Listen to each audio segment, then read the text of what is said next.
how do we really know what's true, deep down? And how does our own inner world, our consciousness, connect to something bigger, maybe something beyond what we can even sense? These are huge questions. Welcome to Medium Rare, everyone. We're the show that takes fascinating sources, digs into them, and pulls out the key insights to help you stay informed without getting overwhelmed. And today we're doing a deep dive into a really profound work. It's by Joel Tiffany Esquire, called The Astral World, Higher Occult Powers, from way back in 1910. Yeah, Tiffany had this vigorous and original intellect, as the introduction says. He applies this almost mathematical, really rigorous approach to the spiritual universe. It's quite unique. Definitely. It's a very methodical look at things many consider, well, mysterious. So get ready for maybe some aha moments. Tiffany's ideas might just shift how you think about truth, love, even what happens after this life. We'll lay it out clearly using his examples. Okay, so let's start with his foundation, truth. Tiffany says truth, a bit like mathematics, isn't guesswork. It's built on conscious affirmations of the soul, demonstrable truths. It's not just belief, it's an internal knowing. An absolute affirmation, he calls it. And he actually invites disagreement, which is interesting. He stresses freedom of thought. Absolutely. So his core proposition is this: the mind can perceive nothing but its own consciousness, and that which is inwrought into that consciousness. Right. And that's huge. It means you can't just be told a truth by some outside authority like a book or a person. It has to actually resonate within you, become part of your own understanding. So the consequence is pretty startling then. He suggests there are essentially as many different New Yorks as there are different minds to form images or conceptions of New York. Exactly. Our universe, our reality, is limited by our own mental unfolding. It's fundamentally subjective in a way. So if truth isn't just out there being handed down, how do we get it right? Well, Tiffany clarifies that. He says truth happens when the image of the existence within our consciousness corresponds to the actuality. Basically, when our internal picture matches the deeper reality, the real in God. So if our internal idea is off, even if we believe it strongly, it's flawed. It's flawed, yeah. Which brings us to why he's critical of relying only on external authority, even sacred texts like the Bible. Right, because interpretations differ so wildly, don't they? Exactly. You get countless denominations from the same text. It shows how each individual, translating by their own understanding, can end up affirming things that aren't quite the absolute truth. They might be falsehoods, even. So what does this mean for you listening right now? It's a challenge, isn't it, to look inward for that verification? Because maybe your understanding is still unfolding. Yeah, it puts the onus on inner work. And Tiffany believed that understanding the spiritual realms isn't about looking outside, but digging deep into our own being. We contain these inherent spheres of spirit and affection. He calls man a microcosm of the universe, containing the elements of all knowledge and affection. It's all sort of built in. Right.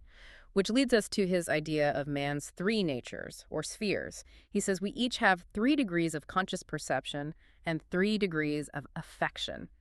It mirrors the universe. Okay, so let's break those down. The first sphere. The first, yeah. He links this to lust and self-gratification. And its spirit world counterpart he calls Gehenna.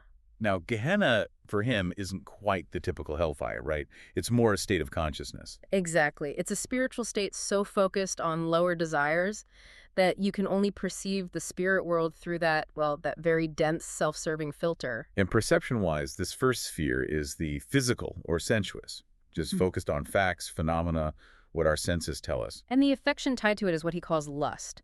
But his definition is really broad. It's the desire for self-gratification, seeking satisfaction whether you actually need it or not. Okay, that's key. It's gratification for its own sake. Right. And he says this lust shows up everywhere, not just physically, like eating or drinking or sex beyond real need. He points out animals stop when satisfied, but humans often seek unnatural channels. But here's the really interesting part, I think. He extends it to the intellectual plane, like vain curiosity, or just seeking amusement to kill time. That's intellectual lust. Yeah. Or morally, friendships based only on what you get out of them, pleasure or advantage.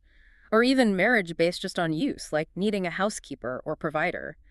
That leads to the honeymoon effect, where it fades when the initial use or excitement does. And maybe the most surprising one. Even pursuing religion can be lustful if your main goal is just your own eternal happiness or escaping suffering. He says that's as lustful and selfish as seeking after something good to eat or drink. Strong words. Very strong. And he insists this lust doesn't start in the body. The body's just the instrument. Exactly. It comes from the spirit neglecting its higher needs.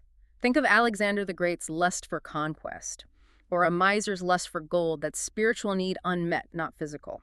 And this sphere corresponds to that lowest or dark sphere, Gehenna, in the spirit world. Okay, so moving up.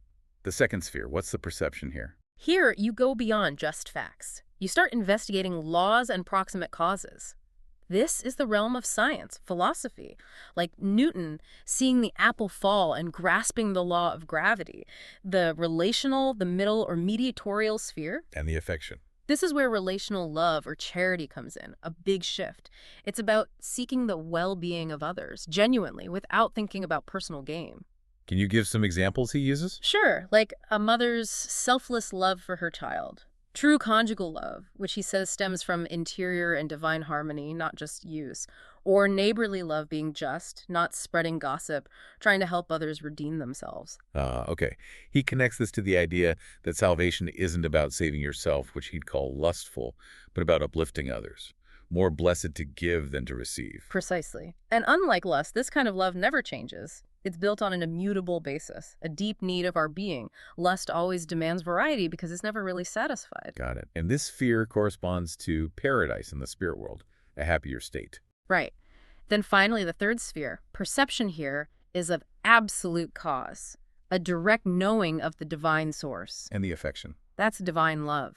It's described as self-existent and self-sufficient. It just flows out like the sun shining on everyone, good or bad, whether they love back or not. Like Christ teaching to love your enemies, reflecting the Father's nature. Exactly. And people who reach this state enter the divine presence, heaven. They don't need mediators anymore. The Father speaks directly to them. Wow. So, thinking about this framework, Yeah. how do your actions, your motives stack up? Which sphere feels most dominant in your life, in your relationships, your goals? It's quite the internal checklist. It really is. Which leads us naturally into how we communicate, especially across the veil. Tiffany has this universal law. All communication needs a continuous medium. Like air for sound, light for sight. Exactly. And for spiritual impressions, there's a subtle spirit medium. Okay, so he talks about external mediumship. Yeah. How does that work? This flows to thought first, then indirectly to affection. It uses things like outward language, signs, symbols, representatives of ideas. And he sees this as the most imperfect way to communicate, right? Very imperfect, because its success depends totally on both people understanding the symbols in the same way. Which explains why Jesus used parables. Some spiritual truths just don't fit neatly into ordinary language, and why interpretations of scriptures vary so much. Yeah, Tiffany blames many supposed errors from the spirit world on simple mistranslation and misunderstanding by us humans. Okay, here's a really interesting point he makes about physical phenomena, like raps, moving objects, speaking in tongues. Ah, yes. He says those are mainly for the sordid atheists and materialists, to startle them, basically, prove spirit existence. But crucially, he says they're not calculated to make you wise. They're like a wake-up call, not the wisdom itself. Precisely. And he gives some pretty strong warnings about relying on public mediums. Yeah, he says communications through them cannot generally be relied upon.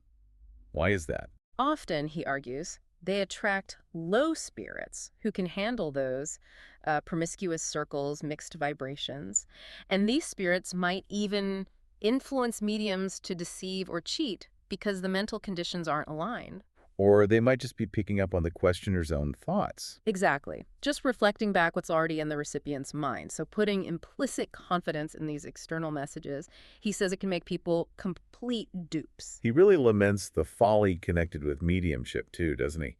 People blaming spirits for things that could just be mesmerism or nervous energy. Yeah, he worries it damages credibility for the genuine stuff. He wants discernment. Okay, so if external mediumship has limits, how does genuine spiritual perception, like clairvoyance, work according to him? This is where his law of representation comes in. It's fascinating. When a clairvoyant sees someone far away, say in London, their spirit isn't physically traveling there. No. Then what's happening? Instead, this universal spirit medium, which he says is way more refined and pervasive than light, passes through anything, carries the spiritual image everywhere, instantly. The clairvoyant tunes into that representation by achieving clear rapport with the medium. So it's like tapping into a universal broadcast of spiritual images. Yeah. like an ethereal internet. That's a good analogy. Ah. Yeah, a subtle energy field carrying these impressions. And getting that clear connection requires what he calls the law of commensurability or harmonic action. Right, like two guitar strings needing the same tension to vibrate together. One person has to become negative or receptive to the other for that clear rapport. Makes sense. So what's the alternative to this external method? That's internal mediumship or inspiration. He calls this the only perfect mode of communication for truth. How does it work? It flows directly to affection first, then to thought. And crucially, without outward signs or symbols. It's a direct impression. Can you give an analogy? He uses mesmerism, like a mesmerist feeling pain, and the subject feeling it simultaneously without words. Or true thought reading, where one mind impresses its state directly onto another receptive mind. Perfect transmission. But there's the condition for this, right? Yes, a critical one. For this perfect internal link, the individuals must be on the same plane spiritually. A spirit on a much higher plane can't communicate internally with someone in a lower polluted state. It just doesn't connect directly. Oh, yeah. Unless the higher spirit temporarily takes on lower conditions or there's a mediator. He explains God, being perfect, communicates with imperfect humans via mediators. Which leads to his ultimate point, doesn't it? About how to get true spiritual insight. Absolutely. His core teaching is each individual must become their own medium How do you do that? by elevating your own spiritual state, becoming absolutely true in every thought, feeling, and affection, absolutely pure in every desire and aspiration, and absolutely just in all relations of life.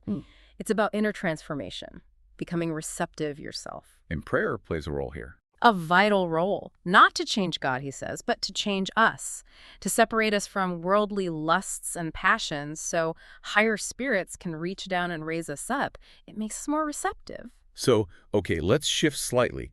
What happens when we actually transition? When we pass into the spirit world? Tiffany makes a really striking point here. Our ruling love, affections, thoughts, and feelings accompany us. There's continuity. So much so that spirits often feel so little change they might not even realize they've crossed over. Exactly. Which means, quite profoundly, our lusts and self-love will follow us. Death isn't an automatic purification. Wow. Okay. Yeah. So do spirits still gratify those desires over there? He says yes. Maybe not literally a beef eater doesn't get spiritual beef exactly, but they can represent it or grow it on their own plantations in their reality. Right. Or, more commonly, he states, they connect with people still living on Earth who have similar tastes. They enter into rapport and get gratification through that living person. So that's why he says many dark, benighted spirits are found revealing themselves to the world. They're drawn to similar vibrations here. That's his explanation, yes.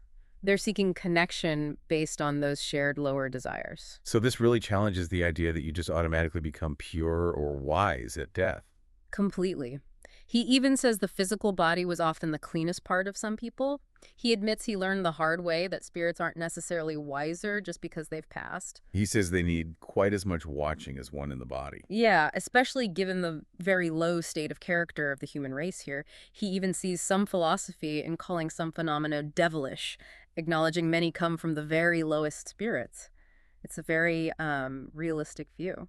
So spiritual growth after death isn't automatic either then. It's still about. It's still about unfolding, bringing your external consciousness into unceasing relation with this internal consciousness, that unchanging divine core within you, aligning your changing self with your unchanging divine nature. Because man is that microcosm containing all the elements. Exactly. The potential is within. So the question Tiffany poses is powerful. What character are you building right now? Because that's what you take with you. Our current life shapes our afterlife condition. Absolutely. And he doesn't just stick to individual spirituality. He has some sharp social commentary, too. Right, like his critique of organizations, religious or otherwise. Yeah, he argues they often fail because they're built on external force, self-interest, and creeds, not on genuine interconnection and natural affinity. So a true church or community should just emerge organically from people who are already spiritually aligned. That's his ideal, not something imposed from the outside or held together by rules or self-interest alone. You can see how that applies beyond just religion to any group effort, really. And his views on marriage, he calls it external and mosaic. What does he mean by that? Mosaic, like the laws of Moses, an external rule for social order. He sees traditional marriage primarily as being about protection, not purification. It helps contain potential harm, confines evils maybe, but doesn't inherently purify the individuals involved. Does he think it's bad then? Not necessarily the institution itself. He agrees with critics that it can mask grossest lusts under virtue's name, but he blames the users, the people involved, not the structure itself. Okay. And he's quite critical of what was then called free love. Very critical. He basically says it confuses lust with actual love. True love, maternal, real conjugal love, has that immutable basis and never changes because it fulfills a deep need. Whereas lust. Lust demands variety and change. It gets cloyed, bored, because it's about fleeting gratification, not deep connection. It's never truly satisfied. Interesting distinction. Sure. What about healing mediumship? He had specific ideas there too. He did. He said a healer needs both receptivity, spiritual openness, and impartibility, physical ability to transmit energy. And crucially, a high order of religious development is needed for powerful healing to connect to the absolute fountain of all power. He uses Jesus as the prime example. Yes, as having perfect harmonic development, able to perceive the root causes of disease and, importantly, requiring the recipient's faith or belief the right conditions for the healing to occur. It's a two-way street. But again, he cautions against attributing everything to spirits, right? The What? folly he mentioned. Exactly. Don't blame spirits for what might just be mesmerism or suggestion.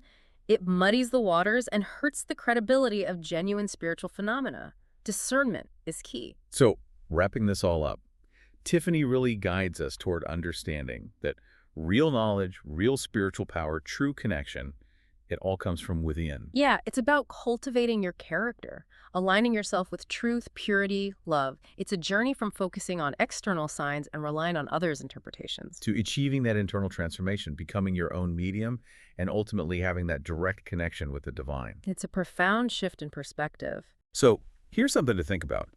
How deeply do these ideas connect with your own daily life?